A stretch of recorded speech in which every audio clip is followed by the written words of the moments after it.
All right, we know we get these OG boxes. The label is a little bit different on the low than it is on the high.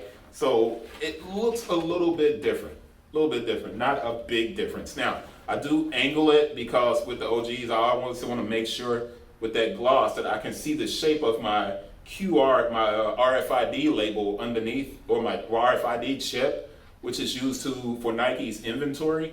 But this is the Air Jordan 1 Retro Low OG, and it's the atmosphere. Interestingly enough, this shoe hasn't done like huge numbers, and since I have this top off, and it's like really light. 2023 04 20 is the QC stamp. There's some other codes, but it's really light on the inside of the lid, like most Air Jordan 1 OGs.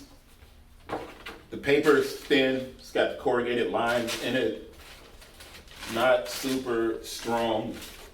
The Air Jordan 1 Retro OG, in keeping with what Nike has been doing. These are nice shoes, man. For some reason, I know on StockX right now, and on a lot of these resale sites, you can get these shoes crazy cheap.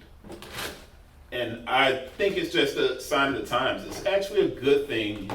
I mean, it's probably not a good thing for Nike that they're selling so cheap right now, but they're cheap. You can get them cheap. I don't even know what I want to say in that regard. I want to get to my size label. That's the reason I set the shoe here so you can see it. It's got this kind of cracked leather look to it, which I really like on this shoe.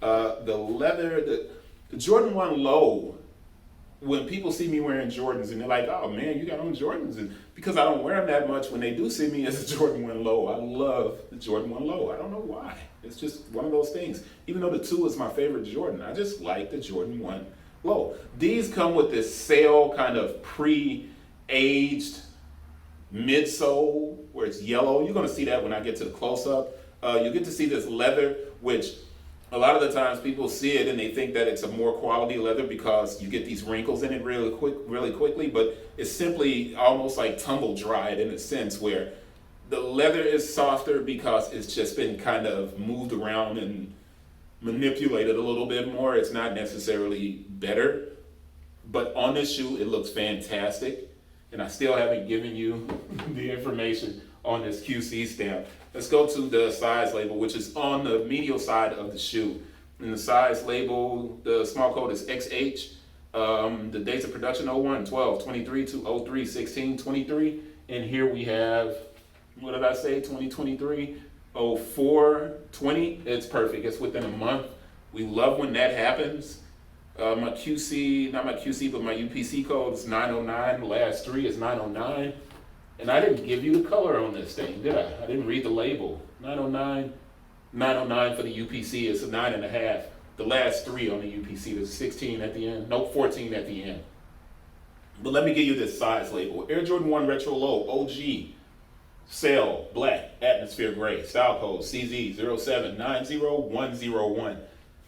I think it's a great looking shoe, man. Why it's not doing very well, not a lot of shoes are doing well. There's so many things that are available out in the marketplace that people just aren't rushing to buy anything. I would assume that a lot of people will take these and do customs with them. They'll strip them down and do customs because it's really a nice shoe. Oh, your additional laces that come with it come in the Move to Zero box, where they got rid of the hang tag, the plastic. Good on Jordan for doing that, and they got rid of the shoe inserts and they used just the paper on the inside of it to keep the shape of the shoe. And that's just it's something that Jordan brand decided to do to limit the amount of waste that they have with their products. And paper is a lot more recyclable than plastic any day. So that's a good thing. But let's get to this close-up, because when you see it, it's a good looking shoe. Why people aren't like gravitating towards it, I can't say. Maybe it's the slick finish, on the suede. Maybe it's the slick finish. I don't know. But I think it looks great. See you guys right here on this close-up right now. I was about to wrap up the video. Close-up.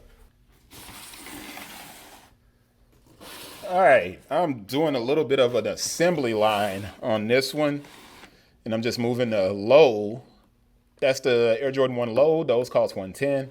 That's the Air Jordan 1 Low OG. They cost $140.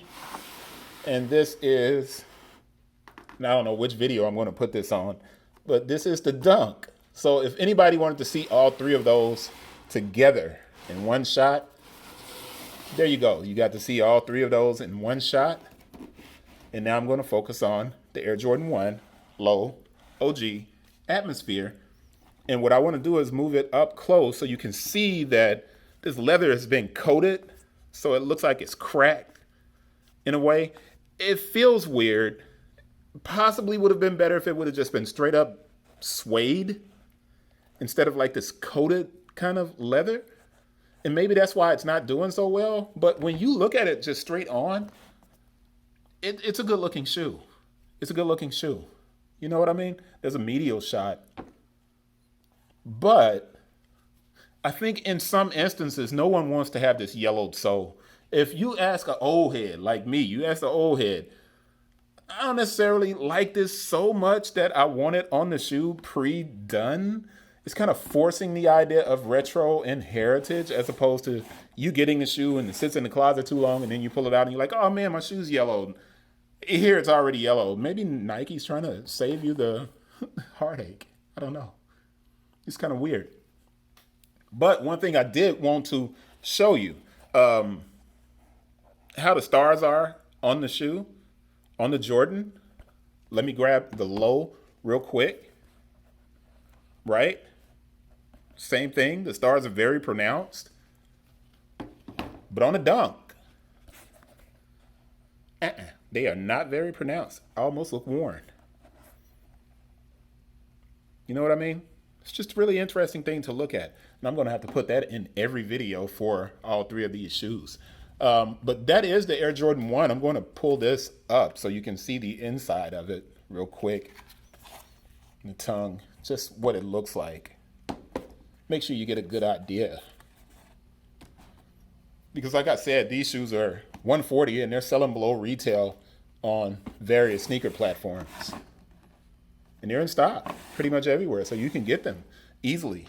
And I think it's, if you're a guy that does customs, I think it's a fantastic model to pick up to do customs. If you take some nail polish to this, see what it looks like after you strip it off, especially if you can get them below retail and just kind of keep a pair to like practice on and tape off and do different colorways. I think it'll be an interesting shoe to kind of play around with. But that's the Atmosphere version of the Air Jordan 1 Low Retro. And I'm going to wrap that up. And I'll see you guys on the next one. Peace.